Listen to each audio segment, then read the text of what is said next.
Hi everybody, my name's Mark and this is Harley, my medical alert service dog. I just want to thank everybody for stopping by and viewing my channel. If you haven't already, please like, share, and subscribe. In this video, I'm going to briefly discuss three most common questions many people ask. Number one, is walking enough exercise for a dog? Number two, what happens if you don't take your dog out enough? And number three, how long should you exercise your dog? Okay, let's get right into it. First question, is walking enough exercise for a dog? Well, if you got a healthy, active dog, if I was you, shoot for at least 30 to 60 minutes a day. Walking is important for physical and mental exercise. It's not always feasible for everybody to get out and walk. A lot of people work 40 hours plus a week who wants to go walking after work. But think of it as a human being. I always compare dogs to human beings. I don't know why. Something clicked years ago. Um, Basically, a dog is a product of their environment. So think of a human being. You don't walk, you don't exercise. What do doctors tell you? What, bad for your health, heart attack, you gain weight, overweight, couch potato, all that falls in play. So walking is important for physical and mental when you're dealing with the dog. Even if you have a yard, try to get out for walks. Mental stimulation is an important part of total activity. Build a few brain games into your pup's daily workout.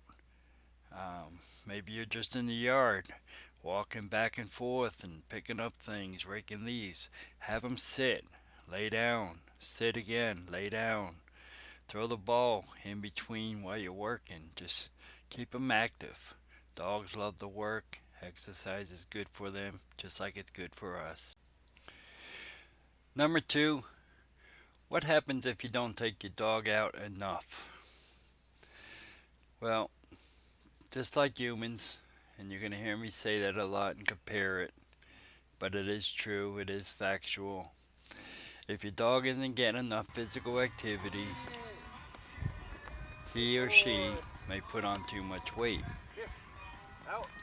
become bored, frustrated, release his bad energy in undesirable ways. Keep in mind that individual dogs have different needs, just like humans have different needs, and each and every one of us are individuals. Your dog's age, breed, size, health status will affect how much exercise he or she may need.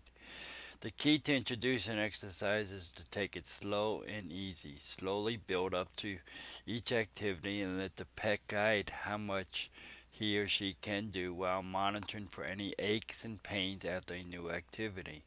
So the bottom line is, if you tried to turn your couch potato dog into a weekend warrior overnight, you can and will run the risk of injury. So please be careful with that. Okay, third question that I came across that people are inquiring about: how long should you exercise a dog?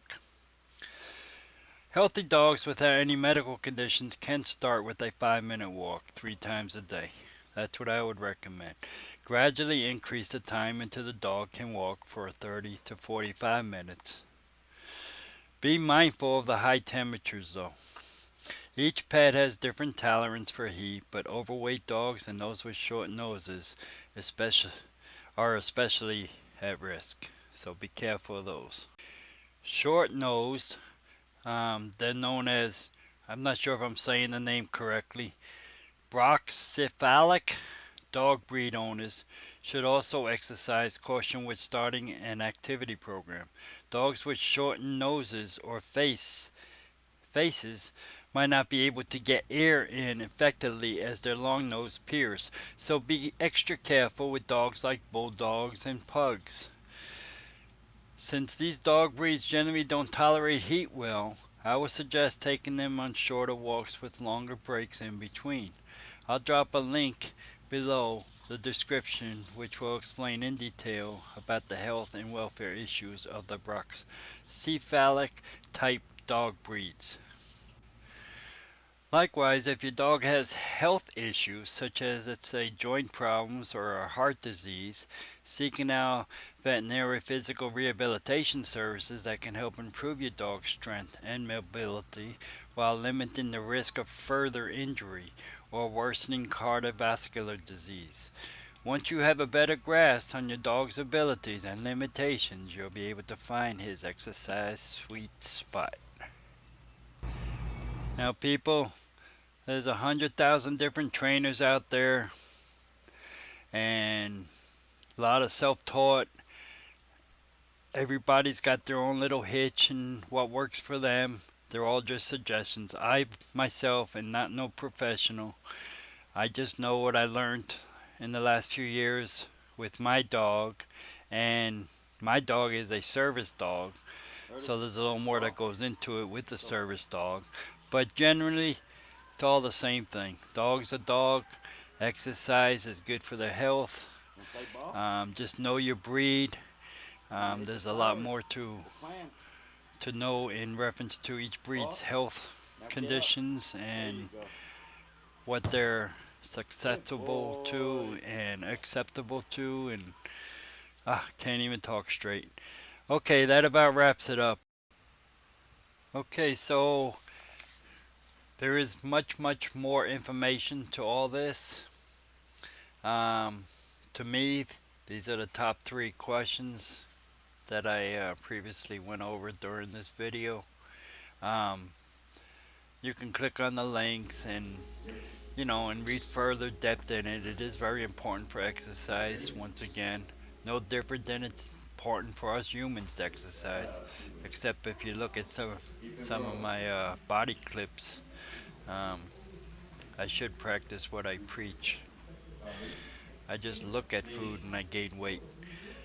Okay, well, off to the next video. Please like, share, and subscribe. It would really help support my channel. Thank you all for watching, and I'll see you all in the next video.